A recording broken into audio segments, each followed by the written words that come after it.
এইটো ভাত খাইছোঁ। গ্ৰহণ কৰক।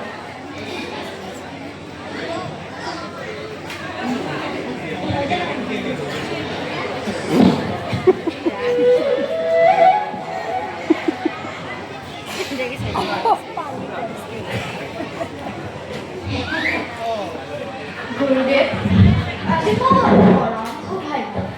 যোৱা বছৰে একে সময়তে মোৰ প্ৰিয় সখা বসুদেৱক ৰজা ৰোহিণী দেৱীৰ পুত্ৰ বুলি জন্মত একেই আনন্দ, একে উৎসৱে সকলোক মতলীয়া কৰি তুলিছিল।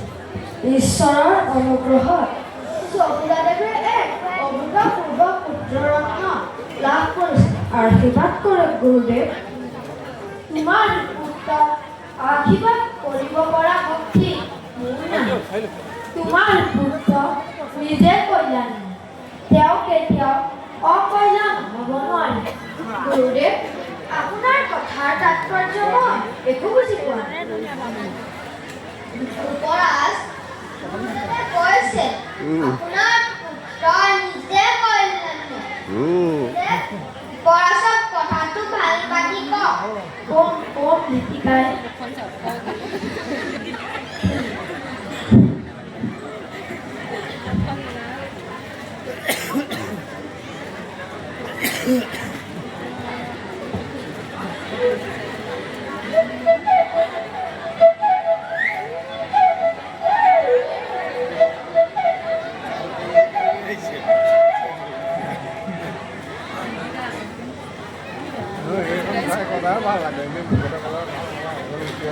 বলুৰা, তই গুৰুদেৱৰ কাৰণে গোৱাৰ ব্যৱস্থা কৰ।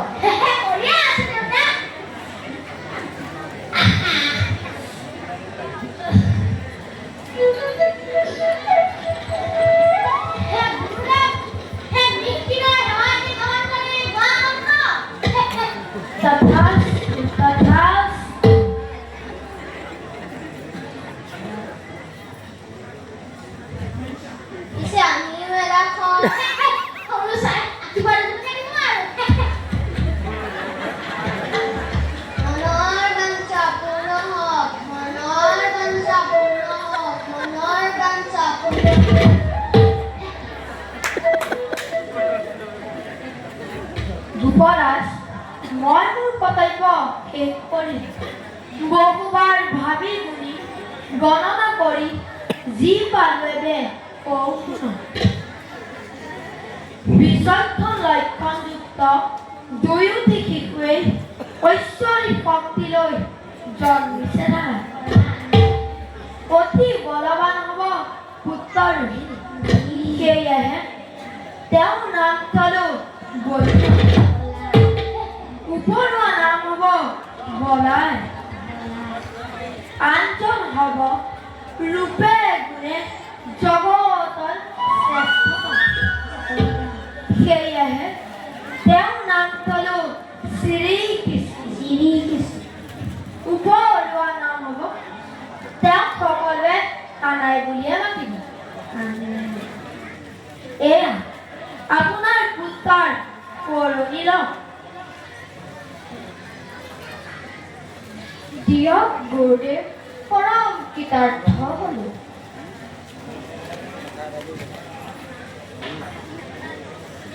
পিছে যুৱৰাজ, এতিয়া তোমাৰ পুত্ৰক দেখোঁ।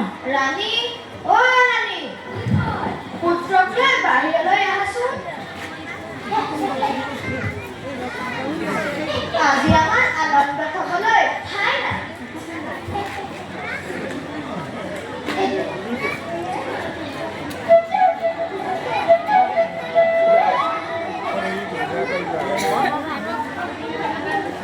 চিৰঞ্জীৱী হওক, চিৰঞ্জীৱী হওক, চিৰঞ্জীৱী হওক।